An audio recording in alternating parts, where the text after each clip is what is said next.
Hello and welcome. I'm Kurt Christiansen, President of the American Planning Association. I'm so glad you joined us for this new installment of our conversations with national thought leaders about road to recovery and the essential role of planning in moving our country and our communities forward. Washington continues to loom large in any conversation about recovery and the support communities and our economy need, and rightfully so. We know the enormous needs of communities on the front line of response, and we know smart federal support is vital for genuine recovery. Our conversation today will explore the federal role in recovery and how planning is essential to set the stage for creating more resilient, more equitable, more prosperous places.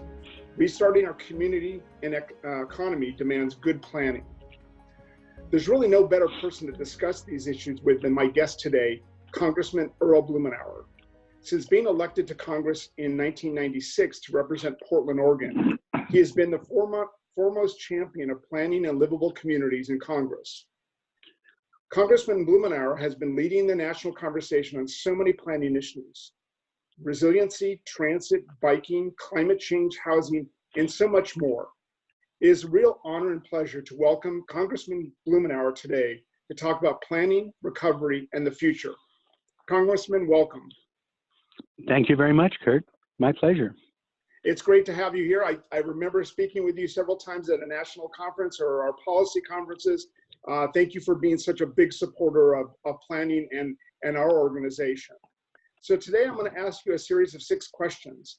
So we're going to start with the first one. Since the start of the pandemic, Congress has moved forward a series of legislative responses, including the CARES Act. Capitol Hill is now looking at what's next for recovery legislation. What do you think the key elements of a recovery bill should be from a planning and community perspective? Well, I think it's essential that we talk about how the pieces fit together. It's important that we not act in an uncoordinated, unrelated way. Instead, we ought to harness these forces of change that we are dealing with to solve problems, not create new ones. This is the most dramatic reduction in economic activity since the Great Depression. And it took 3 years for the Great Depression to get to this level of unemployment. We did it in about 3 weeks. We're also having this play out with the backdrop of the pandemic. In the Great Depression, the Spanish flu was a 10-year distant memory for most. And you had Franklin Roosevelt in the White House, who was working at bringing the people together. And we've got somebody in the White House who, well, he's just the anti-Franklin Roosevelt. So the role that planning is going to play, I think, has never been more essential, because we have so many moving pieces here. We have such stress on our infrastructure, and not just the physical infrastructure, but public health infrastructure. We're having disruptions in terms of what's going to happen in living patterns, in terms of working arrangements. Being able to harness the tools of the planning profession to think about the big picture, how the pieces fit together, and be able to explain that to the public, as well as the actors and actresses in decision-making role, has never been more important. I would totally agree. I think that planners have that big picture view, and we're really good at bringing people together to solve big problems. When we did recovery legislation during the Great Recession, infrastructure was a part of the stimulus package. Do you think that we should tackle infrastructure as part of COVID-19 recovery legislation? And does this affect your efforts on transportation reauthorization due this fall? It absolutely should be part of this effort. In fact, during the Great Recession, there was an effort to invest in infrastructure, but it wasn't enough. And it's clear as we look back at that effort that what minimal investment we made in infrastructure actually produced outside economic gains. And we had some other things that were going on that related to the planning profession, particularly as it related to Tiger grants and transportation, where we were able to harness a number of different elements to reinforce, to make them more effective. And that's what we need to do now. Absolutely, we need infrastructure to be a part of it.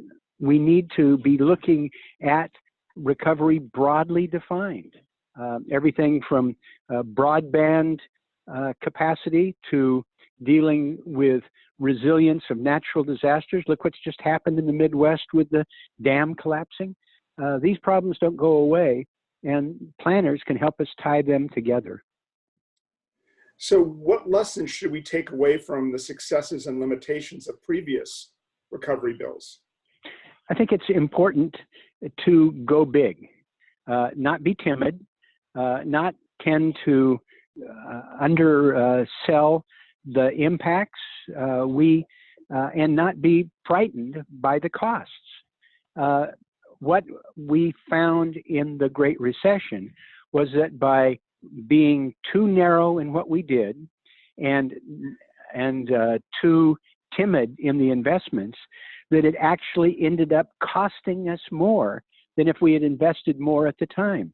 We would have recovered quicker, tax resources would have rebounded, we would have avoided the lingering impact of a slow recovery. We can't afford to do that now. This is on a scale that is unprecedented in terms of the economic and the healthcare crisis. And overall, we still have the climate crisis and the problems like I just mentioned in terms of a natural disaster. We're going to see more of those. The latest projections are we have a greater than average projected number of named storm events in this hurricane season. So we need to go big, go bold, and not lose our will. Yeah, I would totally agree with that. You know, even in my new town that I live in, Richmond, Virginia, recently relocated from Los Angeles, California to Richmond, I've seen a lot of infrastructure projects going forward, dedicated bike lanes, protected bike lanes, and areas where I would have never imagined they would go. So it's that kind of forethought that I think going big and thinking of things outside of the box is great. So planning is a must-have and needs to be seen as such, especially in times of crisis. What do you see as the value of planning in reopening our economy and building a resilient and equitable economic recovery? Well, if we do this right, if it's carefully planned with a broad vision, what we can do is spend these dollars several times over. We can get multiple benefits in terms of resilience, multiple benefits in terms of improving the health of the community, being able to invest in infrastructure projects that will put people to work while we strengthen the fabric of the community and improve quality of life and environment. They are planned properly. There is more support for them. We've seen this in the West Coast, as you know, where people have been willing to embrace some pretty broad and bold actions in Los Angeles area, for example, in terms of what they've done with some major transit investments. In my community in Portland, Oregon, we just passed the most ambitious and the heaviest investment on a per capita basis of any place in the country dealing with homeless problems, dealing with housing for low and no income people. So even in the midst of this disastrous economic situation and people contending with the coronavirus, our voters were willing to make a significant investment by an overwhelming margin to try and deal with less fortunate people. And it's a result of laying the foundation with careful planning and sketching a vision that people can relate to. Yeah, we saw that in Los Angeles on two different fronts, both on the transit side, where they passed measures that would push major transit projects much quicker, and then they extended that. And then with the homeless and homeless services that they did with Los Angeles and Los Angeles County. excellent work that they did, and I think that's a great model. How has the experience of the pandemic, its health and social dimensions, as well as its economic devastation, changed your perspective on the federal role in creating resilient, equitable, and strong communities? Well, we can't afford to miss the mark in looking at the magnitude of this challenge, the economic collapse, the threats to the health, and just the fabric of community. If we're not careful and do not have a tailored solution, for example, to neighborhood restaurants, we're threatened with 80% of American restaurants being closed this year, many of them permanently. There are 11 million jobs at stake. We have to be thinking broadly about how these pieces fit together and explain it to the public in terms of what is at stake for them, in terms of community values, in community health, and opportunities to get multiple benefits for each dollar that we invest, for resilience, for economic development, for promoting social welfare and inclusion. This is the time that we need to let people understand the big picture.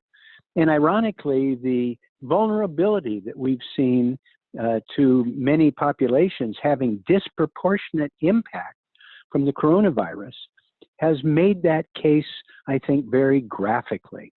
The cost that is borne by people of color, low income, people who are inadequately housed, they represent a threat not just to their own families and community, but that is a threat to everybody. So I'm hopeful that my friends who are professional planners will be working closely with people who are involved with infrastructure, architecture, design, engineering. These are your kindred spirits, and the partnership you focus with people who are broadly designing our future, engineering it with architecture, landscape architecture, and planning. This is a very powerful coalition that ties these pieces together, and I hope that we take full advantage of it. I would agree wholeheartedly with you, and I know that we've been working with several of the big organizations like AIA and the ASLA to work on some of these bigger issues. And, we always think that we've done such a great job moving the ball forward on diversity, inclusion, and equity. But this pandemic really brought that home, that we were just, dusting off the top of the iceberg as opposed to looking at the entire picture. So yes, I agree with you completely. In your work on Capitol Hill, you often push federal policy and planning towards tackling potential transformational planning issues. Things like housing crisis, infrastructure, electrification, or autonomous vehicles. Many of these issues, particularly housing, have only become more critical during the pandemic. What are your thoughts on planning's focus now and how the federal government should promote that work? I think the profession should be focused relentlessly on the big picture, dealing with the challenges that we have in terms of man-made disasters, healthcare disasters, what happens with climate, being focused on this big picture and making that case to the public. The federal government needs to lead by example. It is the largest landlord, it's the largest employer, it's the largest manager of lands, the largest consumer of energy. Working with the planning profession so that the federal government can lead by example, I think is extraordinarily important. It's a little bit of a challenge with the current administration, but the facts remain. And being able to use the federal inventory of tools for infrastructure, for community design, for being able, whether it's the military or how we respond to our own disaster recovery. These are things that are right in the middle of these challenges, and we're going to be spending a lot of time and money on them. With your help, we can do it better. Yes, I would agree too. It is essential for the entire planning community in this industry, APA, and the profession, public and private sectors, nonprofits, to work together for influence. How can we ensure this important connection to APA, and how can we make this happen? Well, you have members in every community across the country, and you are connected, as we mentioned, to other key partners, people who engineer projects, people who design them in both the AIA and ASLA. It is imperative that these connections are more tightly drawn, that we are looking at the biggest of pictures, that we are making sure that people understand what is at stake. Being able to work with your partners in design and engineering, as well as planning, gives people a chance to see the big picture. And I think now there's more receptivity for that. They understand what's at stake. They understand how vulnerable we are if we don't have appropriate food supply chains, if we don't protect farmland, if we don't protect opportunities for appropriate recreation and the use of the public realm. All of these pieces are part of this broader equation that are being brought into question and into focus. I think this is the opportunity for the planning profession to be able to tie the pieces together, to integrate them, and be able to help the public understand both what is at stake, but what can happen if we have solutions that are tied together with your other key partners. Yeah, I couldn't agree more with you. It's going to take all of the design professions working together to help solve these major issues. And I think planners are the best people to be the leading of that, because we're the big picture people. We're the people that bring everybody together and kind of see what needs to happen and where we need to put resources. So yeah, it's an amazing idea. I just want to thank you for your insights, Congressman Blumenauer, and I appreciate you taking the time to be with us today.